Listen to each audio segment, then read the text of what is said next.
Hello my lovelies, welcome back to my channel. I am the City Witch and today we're going to be reviewing two beautiful new decks that I got my hands on through a Kickstarter. So we have here the limited edition 78 Tarot Magical, a tarot deck of the Fantastical written by Trish Sullivan. And then over here we have the matching Oracle deck, which is the limited edition Fool's Item Oracle, Oracle of Enchantment, again created by Trish Sullivan.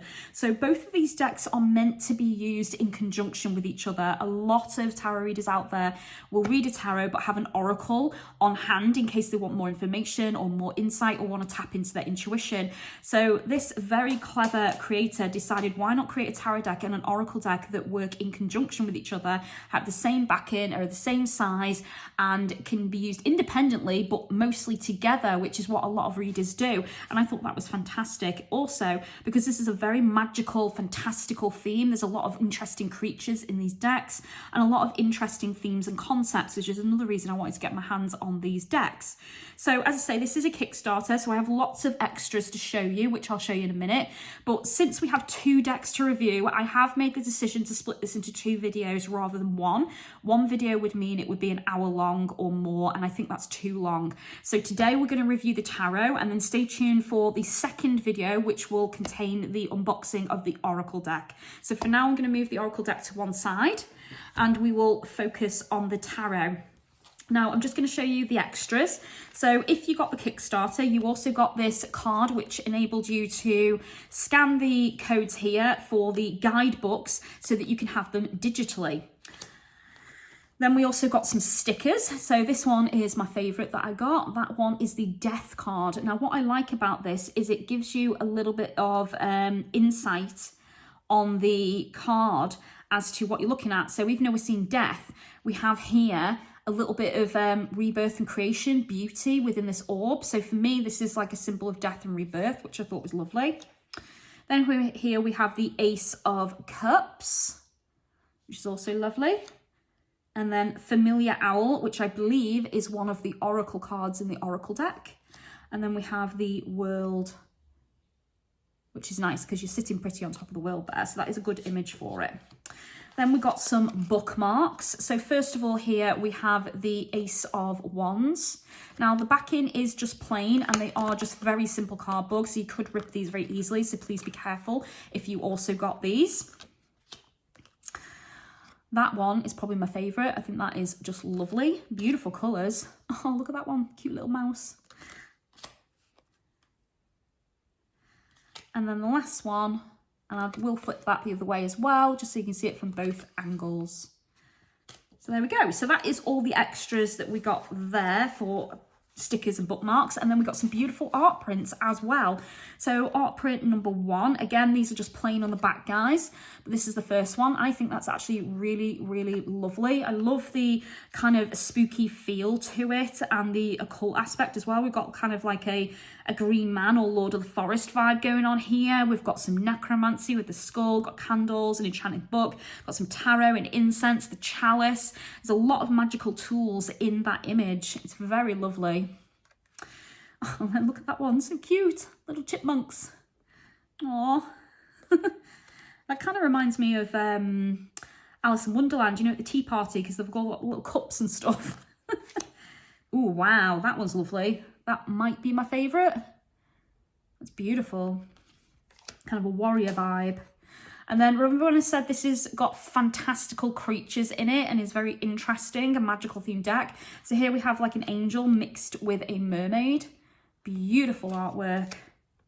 And this one, when I saw this kind of reminded me of Aladdin, you know, Princess Jasmine with her tiger and then, you know, with magic carpet. So that very much gave me Arabian vibes.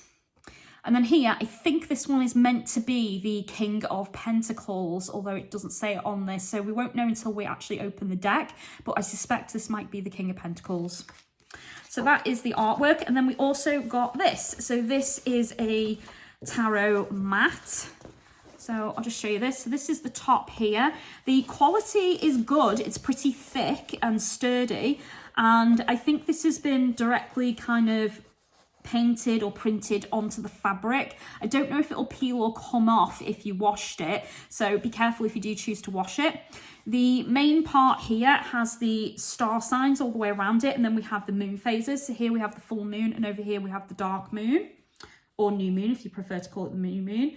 And then we have some beautiful butterflies and stars. We've got some crystals on here. We've got some ivy and plants. So very elemental themed in a nice black and white. So there we go. So I'll pop that to one side, and then we will take a look, first of all, I think, of the guidebook. So let's read the back. A little known fact is that those of us working behind the scenes at 78 Tarot are basically a group of fantasy and magical nerds. I like that. We live in this world as gamers and fantasy artists, appreciating stories of magical adventures in the books we read and films we watch. We have a history of playing RPG, so role-playing games, both online and tabletop or even live action. And our artists, by large, got to know each other in the genre of fantasy. So in a world of tarot where pretty much anything goes as a theme, and having explored myths and legends previously, we have looked longingly again and again at magical worlds as a theme, wondering if it was too similar to our previous deck. But for this deck, we decided to go for it. We wanted to build new worlds within each card that was created. We wanted to explore all the fantasy realms of our youth and not so youth. And we wanted this deck to be something beautiful that honoured our love of games and fantasy. Oh, lovely. So if you are into tabletop gaming or any kind of role-play RPG game, this probably might be your cup of tea. So here we have some information. So the card meanings and description was created by Trish Sullivan, who is the main author of the deck. The graphics was by 78 Tarot artists. So artists they selected to do the deck.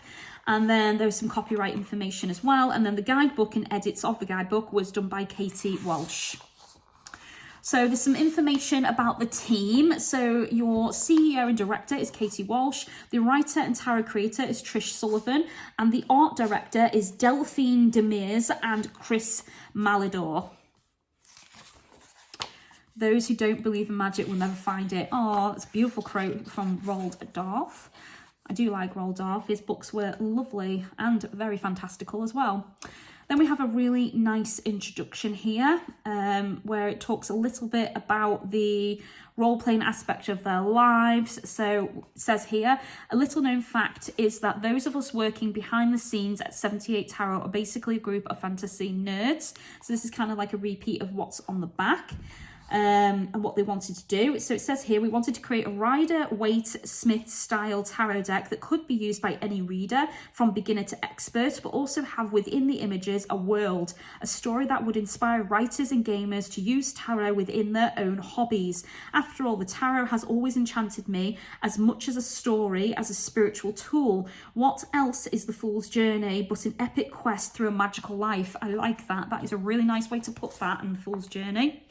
We wanted this tarot deck to be rich with the symbolism and concepts that people expect to see in each card within the scope of our own magical theme. But in addition, we wanted to create an oracle deck to go with this deck to be used with the 78 Tarot magical deck as a sister deck or solo as a standalone. We wanted this oracle deck to explore one question we've often thought about as tarot users, what the Fool takes with them on their journey. Excellent, I love that. And I love the way they put in brackets or quest. We considered We considered the items within a tarot deck, the symbols and objects, and after long epic chats, coloured by our history with role-play games and quest-based stories and movies, we decided on an oracle deck of cards similar to a gamer's inventory, a fantastical backpack or knapsack full of magical items you might need if you are starting out on a quest, like our Fool is starting out on their journey. And so the Fool's Items Oracle was born alongside the 78 Tarot Magical Tarot deck. Fantastic. So they're saying here that the deck is based on Rider Waite Smith style tarot decks, so it should be pretty easy for a beginner and somebody that likes that kind of deck, because there are different themes and different ways to read tarot depending on the deck you have, but Rider Waite Smith is the most common.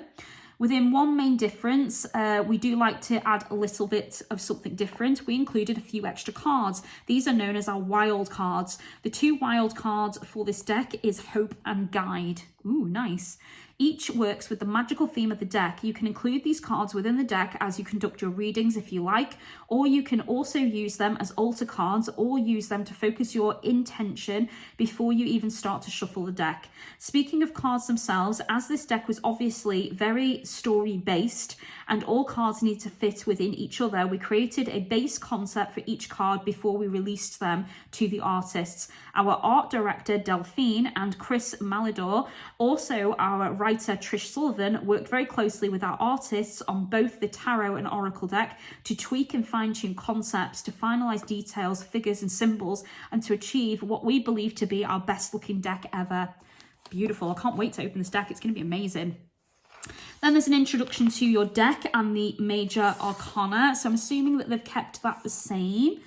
So yeah, these suits in the deck is Pentacles, Swords, Wands and Cups, although they are sometimes called by other names in different decks. We've presented them in the order of Pentacles, Swords, Wands and Cups, so then they follow the elements Earth, Air, Fire and Water. I like that as well. Each suit of minor arcana has 14 cards, an ace, following through to the 10 of each suit. These cards form a mini journey, a cycle of their own, followed by 4 court cards, the Page, the Knight, the Queen and the King of that particular suit. So Pentacles, Swords, Wands, Cups. So they've kept the suits the same by the sounds of it, which is good. So when you receive your deck, using your deck and tarot readings, so there's some information for beginners here. Then we have a 1-card draw and we have a 3-card. Then we have the Hero's Quest, which is a special spread for this deck, which sounds amazing. Now I'm going to stop there because the next section is looking at the cards and I would much rather open the deck and do that for myself. So that is the guidebook, guys. So let's take a look at our deck. So first impressions, the box is quite nice. So our 9th deck brings together 81 artists from across the globe, each creating a stunning card image to honour the wonderful world of magic. Ooh, nice. So it is a magnetic clasp, and this is what it looks like on the inside. So let's get our deck out. Ooh. There we go.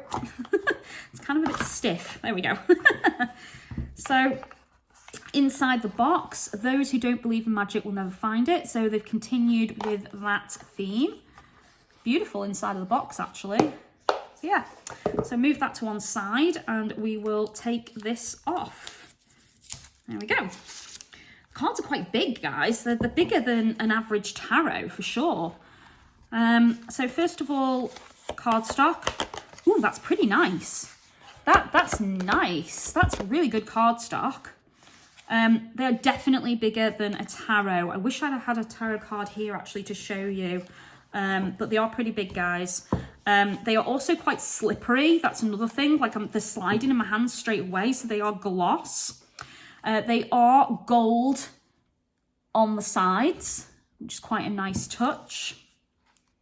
And I'm really liking the back. So for those of you who have watched my other videos, you know this about me. I love when the backing is plain enough that you cannot tell which way around your card is. So I do like that about this. They've thought about it. So let's flip this over and take a look at the cards, because that's why we're really here after all. So we have our Fool, which, ooh, is really quite interesting. Almost looks like our Fool. We don't even see our Fool. It's like passing through into a portal. So on your card, you get told it is the Fool. And then here you get the artist, I'm assuming, at the bottom. It's an interesting start to our journey, isn't it? But I kind of get it, because the Fool is all about taking that leap of faith, and you're going through a portal and you might not necessarily know what's on the other side. So that is a leap of faith, and also it's a new beginning, isn't it? Adventure, that's what the Fool represents. Also represents a little bit of naivety as well. So I do like that. So maybe he's gone through that portal unprepared. So that is our first card. Then we have the Magician. So this one's by Cynthia Connor. That's a really nice magician card, isn't it? Wow. And all the tools are there by the looks of it. So we've got the pentacle as a medallion. We've got the wand. We've got the, well, it's a sword, but I'm assuming that's supposed to be the atham. Then we've got the chalice. We've got a magic book of spells. And we've got this dragon that's being conjured in the background. It's beautiful. High Priestess. Wow. I kind of like how the pillars are neither black nor white. They're kind of a combination of both. Usually when we see the High Priestess, we have a white pillar and then we have a black one. I also like that she's holding a wand as well, and she's kind of beckoning you. That is really interesting. The Empress, that's lovely, isn't it? So the Empress represents fertility, and here we have some beautiful symbols of fertility. That's lovely. So the situation is fruitful. I like the pomegranate as well. We have the Emperor. It's kind of dark looking for the Emperor, but it definitely exudes confidence. He's certainly very focused on his journey, looking at his expression. The Hermit. Interesting. I hope they've told us what creatures these are in the book as well, because some of these I might not necessarily know off the top of my head, and I could probably guess, but I'd like to be able to read the guidebook to know exactly what the creatures are. So that is our Hierophant. Ooh, the Lovers. That's interesting. I'm just going to turn it like that so you can see the creature from the other side. Very nice. The Chariot, and we have two different coloured dragons here. That's a really nice chariot, actually. Represents action, movement, choices, travel. Nice. Ooh, look at this one. It's like a chimera. Ooh, it's injured as well. Aw. So this one is Strength. And we've got this little mouse creature here. So he's almost defending the chimera that's injured and trapped. And that's really interesting, because with Strength we usually see a big like lion, but like a lamb or an innocent maiden to represent that gentleness, you know, that just because you're big and powerful and strong doesn't mean you have to use that to hurt and abuse others. And this is very much like this mouse trying to help, and it looks like there's another little mouse there trying to cut the chimera free. That is really lovely.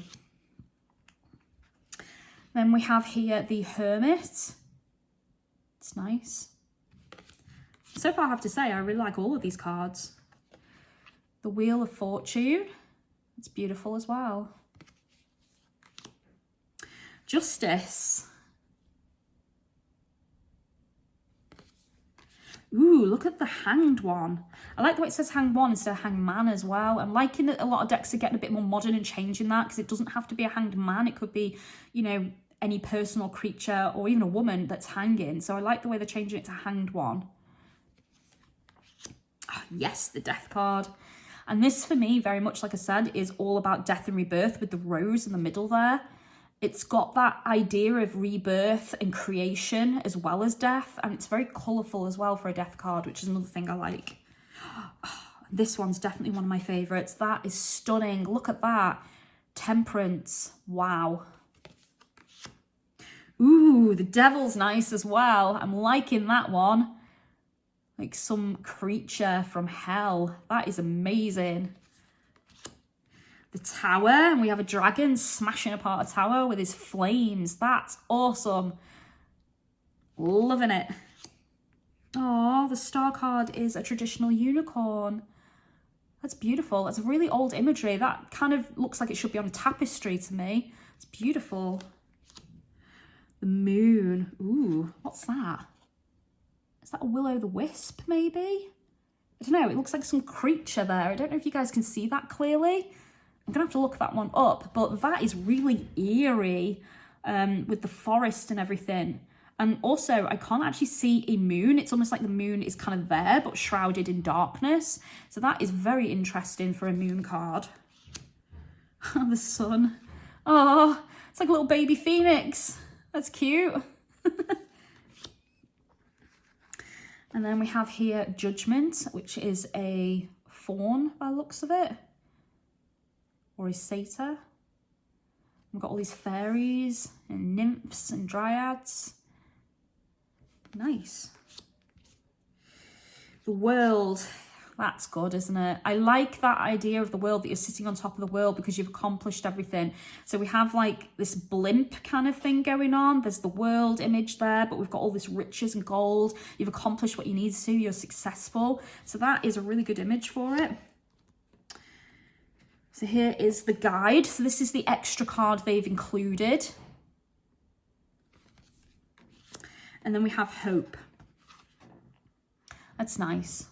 I do apologise if you can hear banging. My next door neighbour is clearly doing some DIY. So here we're entering our suits. So we have the Ace of Pentacles. That's kind of traditional, isn't it? With the vines and everything, symbolising growth. Two of Pentacles. Looks like we have some pixies. Three of Pentacles. Yeah, collaboration, friendship, study. That's interesting.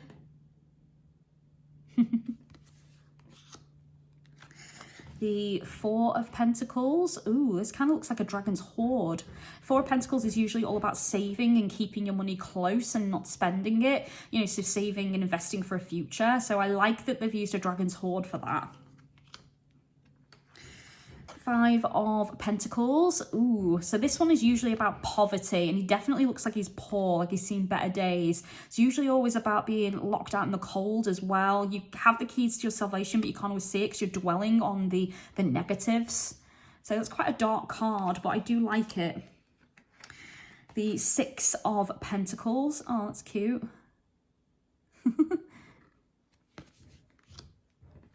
Seven of Pentacles, we have some gnomes by the looks of it. Or maybe some dwarfs. Ooh, this looks like Genie. The Eight of Pentacles. I kind of wish they'd have put the creature as well as the artist to tell us what it is on the card. That would have been just a little bit of an extra touch, or they could have put it at the top what the creature is that you're looking at. Nine of Pentacles. It's beautiful. It's also a very fruitful looking card, isn't it? With the peacock and everything. And the grapes.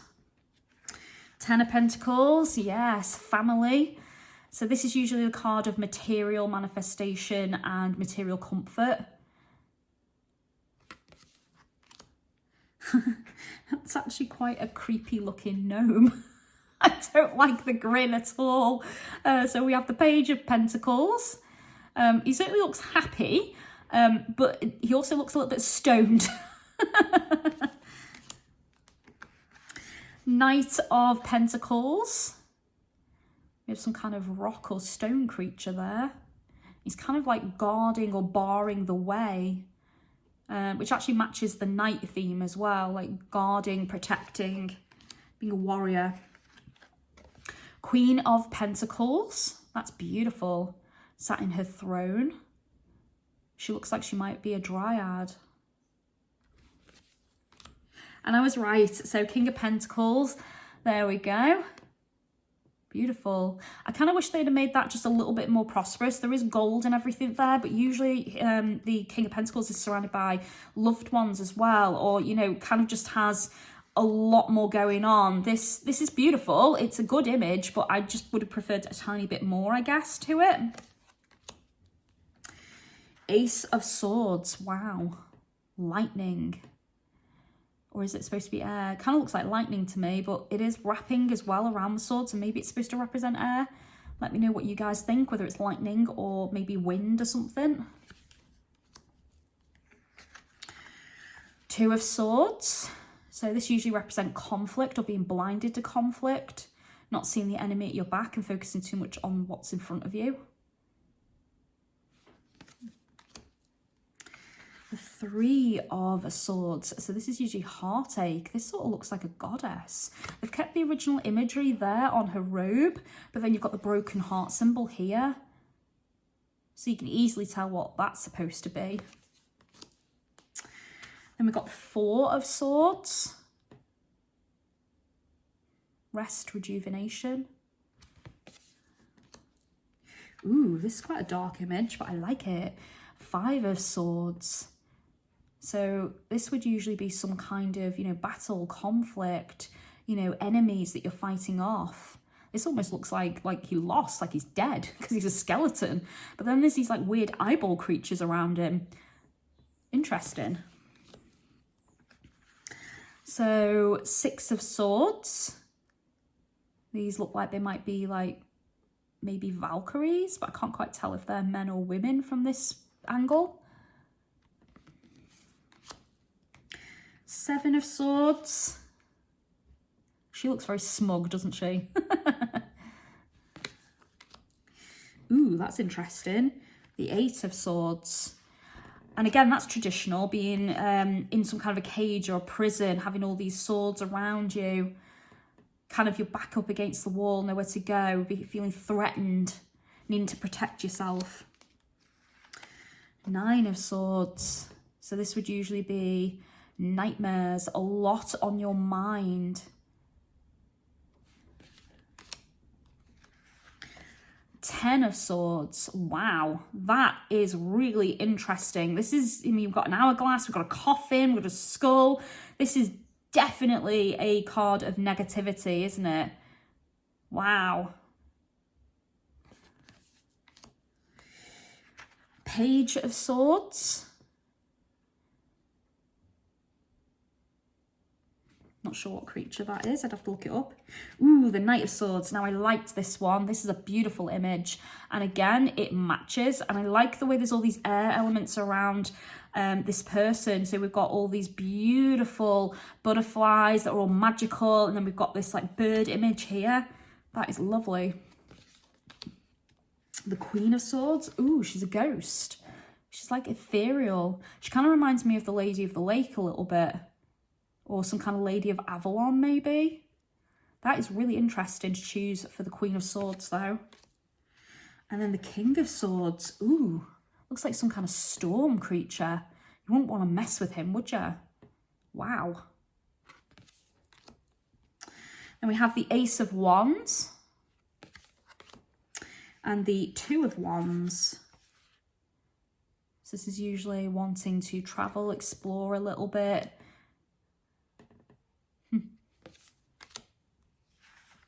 3 of Wands. Oh, that's so cute. It's like a little mushroom spirit. I like that. Ah, here we have Jasmine. From now on, she is just going to be Jasmine to me from Aladdin. The 4 of Wands, celebration, time of happiness. You can tell she's in her element there.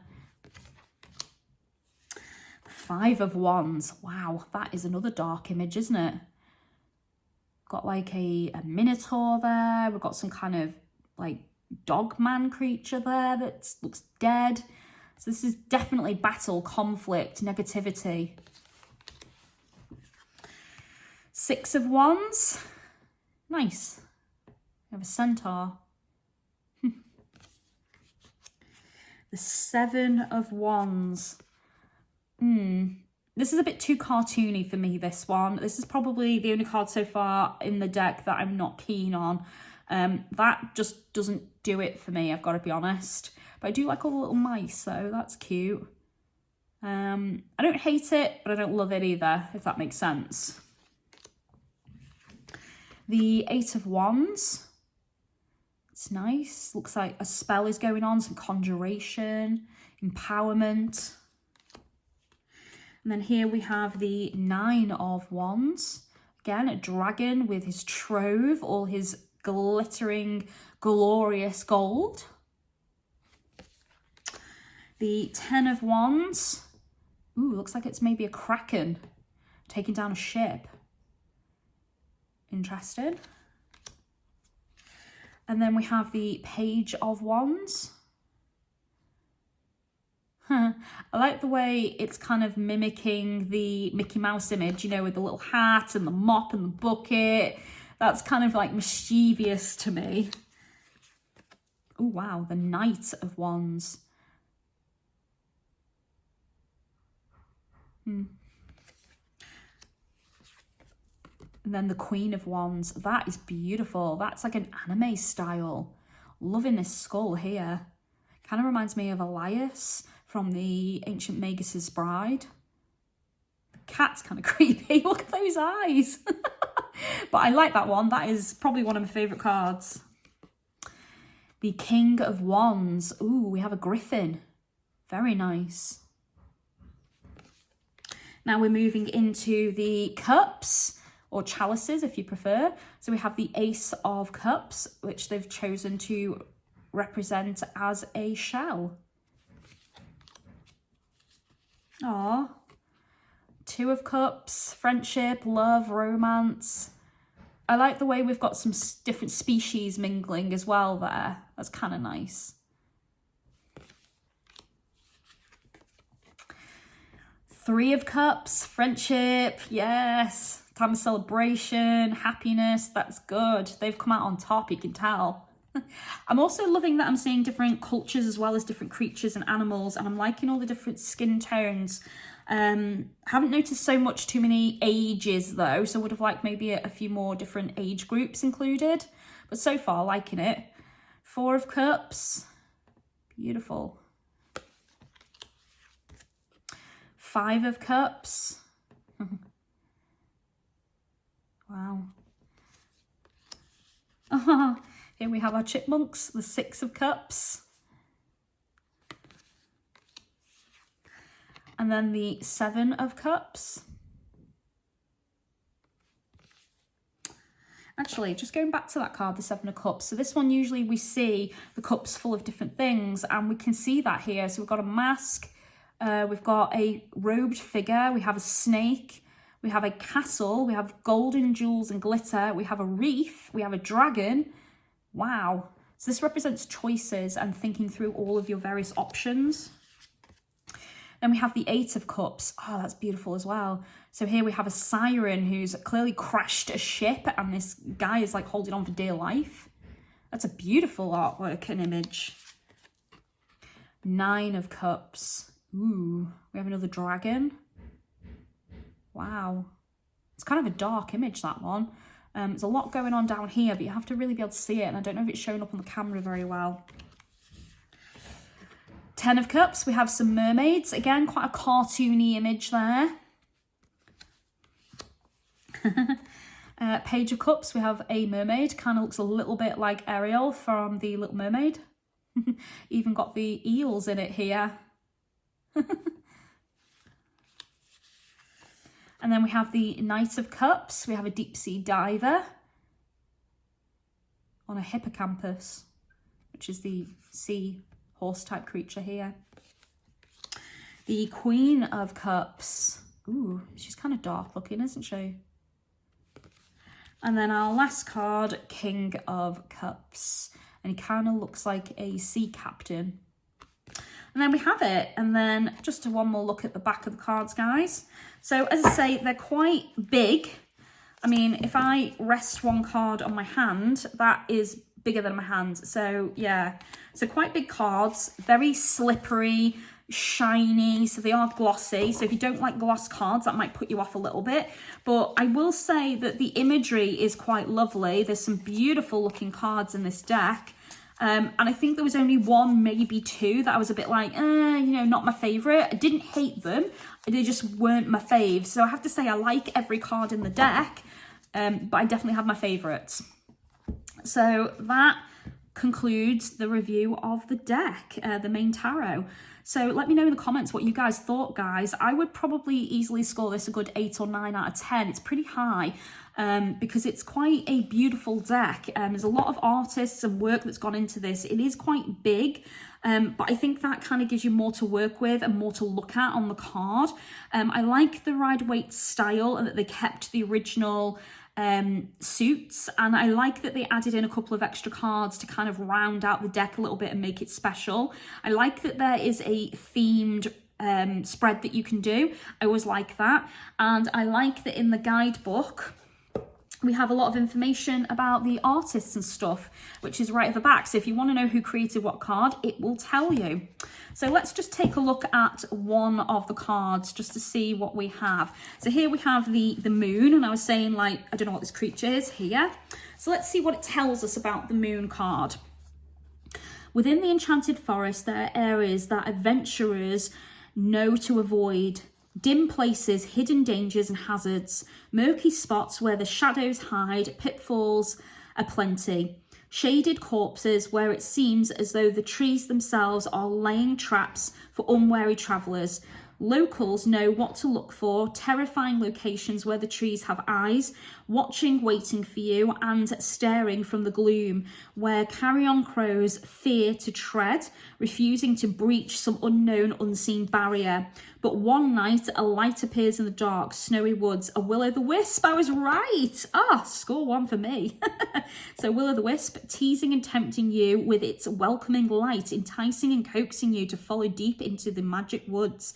Be careful. When we're desperately reaching for a way out of darkness, a light that casts shadows can obscure truth and confuse us more than we realise, making what may otherwise seem an obvious choice more complicated than we imagine. Trust the voice within you, the feeling that there is more going on than you are seeing right now, pleading with you to pay attention before you dive in, leaping into untested waters, and only then find something dangerous lurking beneath the surface. So wait and listen, accepting that this may be a time for you to exercise caution rather than acting quickly. Give yourself the chance to take your time, research the situation, and uncover all you need to know. Check motives and facts before you act. Just a few moments could be all it takes to save you from heartache. And it does tell you the key words, so intuition, shadows and illusion. Astrological association is Pisces and the element of water. That's a nice touch. So it kind of looks like they're all like that. So this I thought was a phoenix. Yes, baby phoenix. I'm doing quite well, guys. So yeah, so there was quite a lot of information with each card. So it's kind of talking to you a little bit about what the image is and then giving you the tarot meaning and then some keywords and information at the bottom for a quick reference. So that's quite nice. So yeah, so you will know what every creature is based on the guidebook. You'll know who the artist is. You'll be able to look up the artist's information if you like what you see. And it looks like every card had a completely different energy to it and still stuck to the Rider Waite. So I do think this would be a pretty interesting deck for a beginner. I wouldn't say get it if you're a complete beginner in tarot, but if you have a basic Rider Waite and you use this in conjunction with it, maybe side by side and practiced, you could easily learn the cards, I think. And the imagery wasn't difficult. There was things I could see within each of the cards, like that one, which is kind of a traditional Rider Waite with the swords and the blindfolded man. So that means that they have stuck to the imagery so that a beginner can use this deck. But I wouldn't say if you're a complete novice and brand spanking new to tarot that this would be the easiest choice. I would recommend going with a basic Rider Waite first and then maybe upgrade into something like this. But I definitely think this is a good deck for an intermediate to advanced practitioner of tarot for sure. So I score this easily. I'm going to go for it, a 9 out of 10. I do think it's a really good deck and it's really pretty and I enjoyed it and I am looking forward to working with it. So yeah, so 9 out of 10 from me, guys. Let me know in the comments what you thought. Thank you so much for watching to the end. I know it was a long video. Stay tuned for part 2 in a separate video for the Fool's Item Oracle. So next time we will be reviewing this one. Thank you very much for watching, guys. If you liked it, give me a thumbs up. Click the bell. YouTube will tell you when my next video comes out. If you'd like to wish me light, love and support, you can do that through my Amazon wishlist or by tipping me on PayPal. Both links are provided. If you'd like to book me for a reading or any of my magical services, you can do that via Facebook, Instagram, email or via X, which is the old Twitter. All of the links are provided, guys. Thank you so much for supporting me and waiting until the end of the video. Take care of yourselves and I'll see you soon. Blessed be.